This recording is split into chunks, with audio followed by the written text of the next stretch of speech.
أعوذ بالله من الشيطان الرجيم. بسم الله الرحمن الرحيم.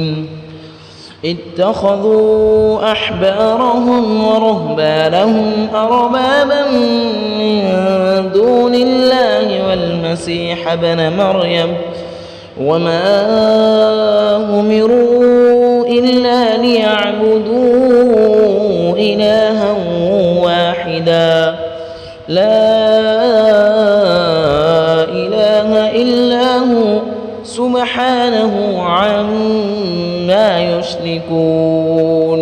انہوں نے اللہ کے بجائے اپنے احبار یعنی یہودی علماء اور راہبوں یعنی عیسائی درویشوں کو خدا بنا لیا اور مسیح ابن مریم کو بھی، حالانکہ ان کو ایک خدا کے سوا کسی کی عبادت کرنے کا حکم نہیں دیا گیا تھا، اس کے سوا کوئی خدا نہیں، وہ ان کی مشرکانہ باتوں سے بالکل پاک ہے۔ يريدون أن يطفئوا نور الله بأفواههم ويأبى الله إلا أن يتم نوره ولو كره الكافرون. یہ لوگ چاہتے ہیں کہ اللہ کے نور کو اپنے منہ کی پھونکوں سے بجھا دیں، حالانکہ اللہ کو اپنے نور کی تکمیل کے سوا ہر بات نامنظور ہے، چاہے کافروں کو یہ بات کتنی ہی بری لگے۔ هو الذي أرسل رسوله بالهدى ودين الحق ليظهره على الدين كله ولو كره المشركون. وہ اللہ ہی تو ہے جس نے اپنے رسول کو ہدایت اور سچا دین دے کر بھیجا ہے تاکہ اسے ہر دوسرے دین پر غالب کر دے، چاہے مشرک لوگوں کو یہ بات کتنی ناپسند ہو۔ یہ سورہ توبہ کی آیات ہیں۔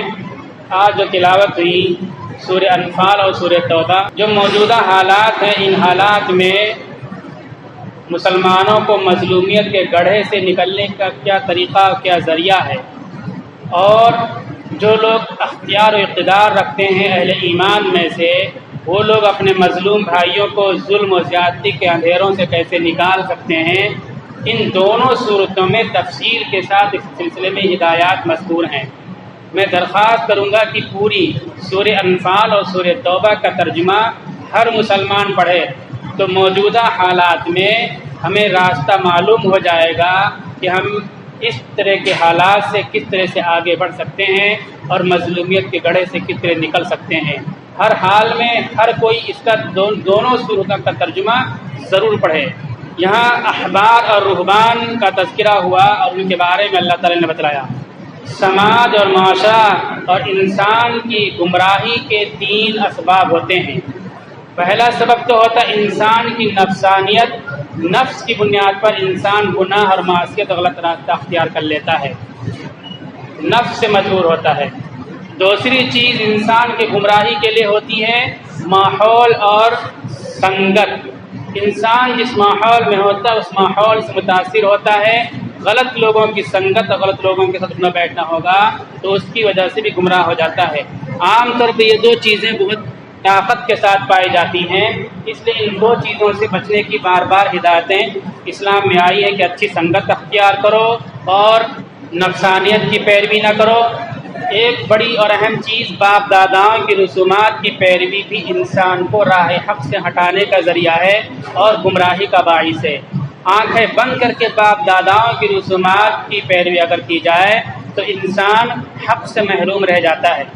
ایک بڑی اور اہم چیز انسانوں کی گمراہی کے لیے ان آیات میں بیان ہوئی۔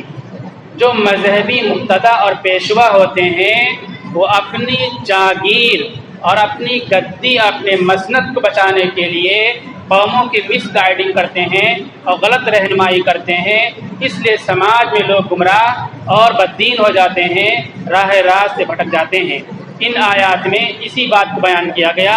علماء نصارہ کو بیان کیا گیا اور ان کی عبادت گزار لوگوں کے بارے میں بیان کیا گیا کہ یہ لوگ ایسے ہیں، اور اسی کے ساتھ عوام کو بھی مخاطب کیا گیا کہ جس طرح سے عبادت گزار اور یہ نصارہ عالم غلط ہیں، اسی طرح عوام بھی غلطی پر ہے۔ کیا غلطی پر ہے؟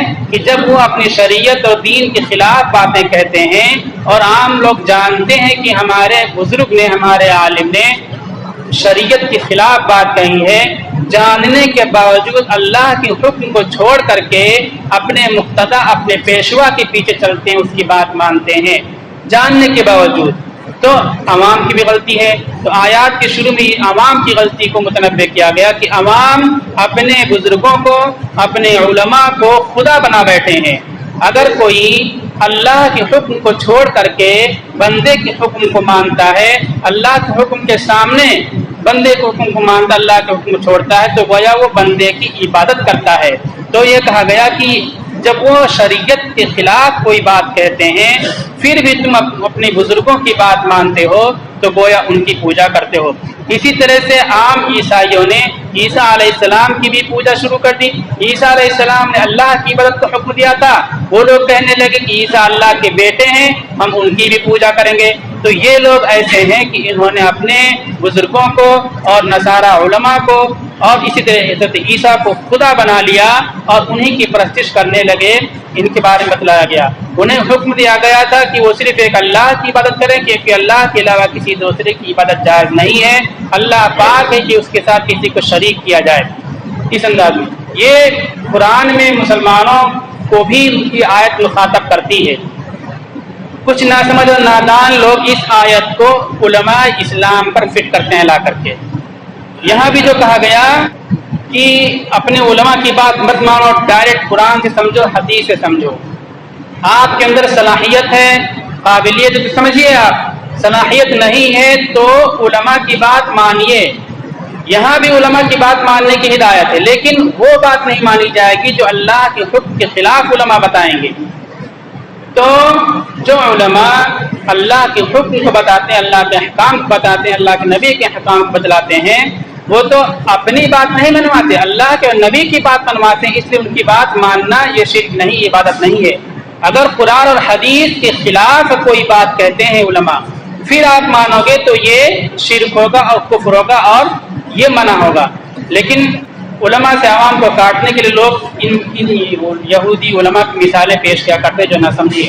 قرآن میں کہا گیا فَاسْأَلُوا أَهْلَ الذِّكْرِ إِن كُنتُمْ لَا تَعْلَمُونَ، تم نہیں جانتے ہو تو جانکار لوگوں سے پوچھو، پوچھ کر کے عمل کرو۔ آپ کو بتائیں گے مسئلہ، ان کی پوچھ کر عمل کرو گے تو قرآن پر عمل ہوا۔ اگر قرآن کے خلاف حکم دے تو مت عمل کرو۔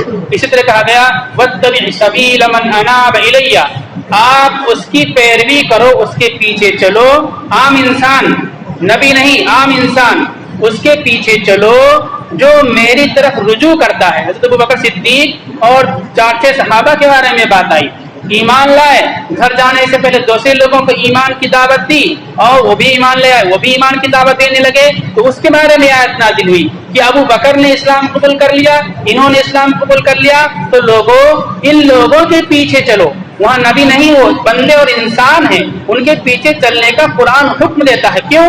کہ اللہ کے حکموں کی پیروی کرتے ہیں، اللہ کی طرف رجوع کرتے ہیں، ان کے پیچھے چلو۔ کب ان کا پیچھا چھوڑو گے؟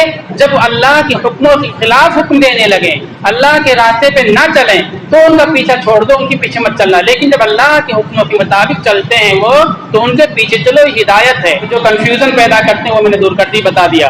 اب اس طرح سے جو مس گائیڈنگ کرتے ہیں اس کا ایک بڑا اور اہم مقصد یہ ہے کہ لوگ اسلام کی طرف نہ آ سکیں۔ ان کی کتابوں میں یہودی علماء جو تھے اور ان کے عبادت گزار، ان کی کتابوں میں یہ باتیں لکھی ہوئی تھی کہ خاتم النبیین آئیں گے، قرآن نازل ہوگا، صحابہ ہوں گے، ساری تفصیلات لکھی ہوئی تھی۔ یعرفونہ کما یعرفون ابناءہم، وہ لوگ اس طرح سے پہچانتے تھے رسول اللہ صلی اللہ علیہ وسلم کو جس طرح سے اپنے بیٹوں کو پہچانتے تھے۔ ہزاروں لاکھوں انسانوں میں بیٹا آ جائے تو پہچان جائے گا انسان، لیکن جب لوگوں کو بتاتے تھے تو بات بدل کر کے بتاتے تھے اور پھر لوگ آنکھیں بند کر کے مان بھی لیتے تھے۔ تو اس سیکوینس میں یہ چیز اللہ تعالیٰ کہتے ہیں کہ اس طرح مس گائیڈ اس لیے کرتے ہیں کہ لوگ اسلام سے دور رہیں، اسلام کو نہ سمجھ سکیں اور انہیں کے جنجال میں، انہیں کے دھوکے اور فریب کے کاروبار میں پھنسے رہ کر کے ان کو چڑھاوا چڑھاتے رہیں۔ تو وہ اس انداز میں چاہتے کہ اللہ کے نور کو اپنے منہ سے بجھا دیں، اور اللہ تعالیٰ انکار کرتا ہے مگر یہ کہ اس نور کو پورا کر دے گا. یعنی کہ کتنی بھی سازشیں کر لیں، کتنی بھی کوششیں کر لیں، اللہ کا نور پورا ہو کر کے رہے گا، اگرچہ کافروں کو یہ چیز ناگوار ناپسند ہو. پھر آگے مزید تاکید کی کہ وہ ہے جس نے اپنے رسول کو بھیجا ہدایت دے کر کے اور دین حق دے کر کے، تاکہ اس کو غالب کر دے دوسرے تمام دینوں پر، اگرچہ مشرک لوگوں کو یہ بات ناگوار اور ناپسندیدہ ہو. یہ اللہ کا اعلان ہے، قرآن کا اعلان ہے کہ یہ دین غالب ہو کر کے رہے گا. اس دین کو کوئی دبا نہیں سکتا، مغلوب نہیں کر سکتا. مولانا ابرار الحق ہردوئی رحمۃ اللہ علیہ کہتے ہیں کہ اس دین کو آگے اور اوپر اٹھنے کی اس کے اندر صلاحیت ہے، دبنے کی صلاحیت اس کے اندر نہیں ہے. اگر دین دب رہا ہے اور باطل آگے بڑھ رہا ہے تو زیادہ دنوں تک باطل آگے نہیں بڑھے گا، ایک نہ ایک دن باطل دبے گا اور اسلام اوپر اٹھے گا. دین دب رہا ہے، باطل آگے بڑھ رہا ہے، تو سمجھ جاؤ کہ دین کے کام کرنے کی ذمہ داری جن لوگوں کی تھی ان لوگوں کی طرف سے کام میں کوتاہی ہو رہی ہے، اور باطل برابر کام میں لگا ہوا ہے، اس لیے وہ آگے بڑھ رہا ہے اور حق اور دین دب رہا ہے. اب اس کو مثال سمجھیے آپ. ایک پروگرام میں تھا 5-6 مہینہ پہلے، تو وہاں ایک مثال آئی دوسرے قوم دوسرے طبقے کی. شادی ہوئی نوجوان کی، شادی ہوتی ہے تو شام کو تقریبات ہوتی ہیں، پتہ نہ کیا کہ کھانے پانی اور دوسری چیزیں ہوتی ہیں. پھر اس کے بعد خلوت، بہت رات میں 12-1 بجے خلوت ہوتی ہے، میاں بیوی اکٹھے ہوتے ہیں. جیسے ہی دولہے نے انٹری کی اپنے کمرے میں، 10 منٹ کے بعد ایک آدمی پہنچا، دروازہ کھٹکھٹایا. وہ لڑکا جوان باہر نکلا اور پرچہ دیا کہ ابھی اسی وقت میٹنگ ہے، تم کو اسی وقت وہاں میٹنگ میں آنا ہے. وہ آدمی اپنی بیوی کو بولا کہ ہم کچھ دیر کے بعد میٹنگ سے واپس آتے ہیں. نئی نویلی دلہن، شادی ہوئی، تقریبات میں مہمان جماتے، سب کچھ آپ سمجھتے ہیں کہ کسی خوشی کا ماحول ہوتا ہے، اور ایسے موقع پر لوگ شادی کے گھر والوں کو کسی طرح ڈسٹرب نہیں کرنا چاہتے. کوئی جھگڑا لڑائی ہوتی وہ بھی نہیں معاملہ کرتے کہ خوشی ان کی خراب نہ ہونے پائے. وہ پرچہ ملا، بیوی کو بتایا کہ میٹنگ ضروری ہے، میں آتا ہوں. وہاں پہنچی تو کچھ بھی میٹنگ نہیں تھی. یہ دوسرے قوم کی بات ہے، یہ کوئی بھی میٹنگ نہیں تھی، سنسان سناٹا تھا. اس نے پوچھا کہ وہ واچ مین سے کہ ہم کو یہ لیٹر ملا ہے، خاص ضروری میٹنگ کے لیے اسی وقت بلایا گیا، یہاں تو کچھ ہے ہی نہیں معاملہ. کہا کچھ بھی معاملہ نہیں ہے، اوپر 2-4 لوگ آفس میں بیٹھے ہیں، وہاں چلے جاؤ تم. تو وہاں گئے، پہنچا اور اپنا جو سلام دعا وہ بات چیت کی. تو بولے پرچہ ملا تھا. کہاں پرچہ ہم لوگوں نے بھجوایا تھا، ہم یہ دیکھنا چاہتے تھے کہ ہماری محنت ہمارے جوانوں کے دل و دماغ میں کہاں تک گھسی ہے، اور ہم کتنا کامیاب ہوئے. ہمارے جوان ہماری صداؤں پر اپنی قوم کے لیے، اپنے دھرم کے لیے اور کمیونٹی کے لیے، اپنے ادیش کے لیے کتنا ایکٹیو، کتنا متحرک ہوتے ہیں. باطل اس طرح سے محنت کرتا ہے. یہ محنت کہاں سے اٹھائی؟ انہوں نے سنت سے اٹھائی. حضرت حنظلہ کی شادی ہوئی تھی، وہ اس سے جنابت نہیں کر سکے، کان میں آواز پڑ گئی، اللہ کے دین کے لیے مدد کی، اللہ کے دین کے لیے کھڑے ہونے کی. اپنی نئی نویلی دلہن کو بغیر غسل کیے ہوئے چھوڑ کر کے میدان کازار میں پہنچ گئے اور وہ شہید ہو گئے. اس طرح جب عمل کیا تو وہ فاتح ہوئے تھے. آج دوسری قومیں اور باطل عمل کر رہا ہے تو وہ فاتح ہو رہے ہیں، لیکن ان کی فتوحات زیادہ دیر پر نہیں ہوں گی. مکڑی کے جالوں کی طرح جب ہم کوشش کریں گے ان کی فتوحات ختم ہو جائیں گے. اللہ یہ وعدہ کرتا ہے قرآن کے اندر کہ یہ دین غالب ہو کر کے رہے گا، دوسرے تمام ادیان مغلوب ہو کر کے رہیں گے. اللہ کا وعدہ پورا ہو کر کے رہا ہے. 1000 سال تک مسلمان پوری دنیا میں شان و شوکت کے ساتھ حکومت کرتے رہے. جب بھی مسلمانوں نے دین پر عمل کیا ہے اور دینی ہدایات، اللہ کی ہدایات، نبی کی فرمودات کے مطابق دین کو آگے لے کر کے بڑھے ہیں، ان کو دنیا کا کوئی پہاڑ، دنیا کا کوئی دریا، سمندر ان کے راستوں کو نہیں روک سکا ہے. شرط یہ کہ ہم فکر کریں اور کوشش کریں. اللہ تعالیٰ کا وعدہ پورا ہو کر کے رہے گا. اور جتنے حالات خراب ہوتے ہیں، جتنی طوفان و فتنے کھڑے ہوتے ہیں، ان طوفانوں میں، ان فتنوں میں فتوحات کے راستے، فتوحات کے دروازے بہت جلدی کھلا کرتے ہیں. لیکن شرط ہے کہ ہم کوشش کریں. آپ دیکھ لیں ہم کتنی کوششیں کرتے، کتنی فکر کرتے. رمضان کا موسم لوگ جاگتے ہیں، ورنہ عام دنوں میں مسلم محلے میں چلے جائیے، صبح کے وقت ملاقات کرتے ہوئے شرم آتی ہے کہ لوگوں کی نیند خراب ہوگی، یہ ناراض ہو جائے گا، اس لیے لوگ ملاقات کے لیے مسلمانوں سے نہیں جاتے ہیں. دوسری قوموں کو کبھی کبھی پروگرام میں صبح 4 بجے نکلتا ہوں،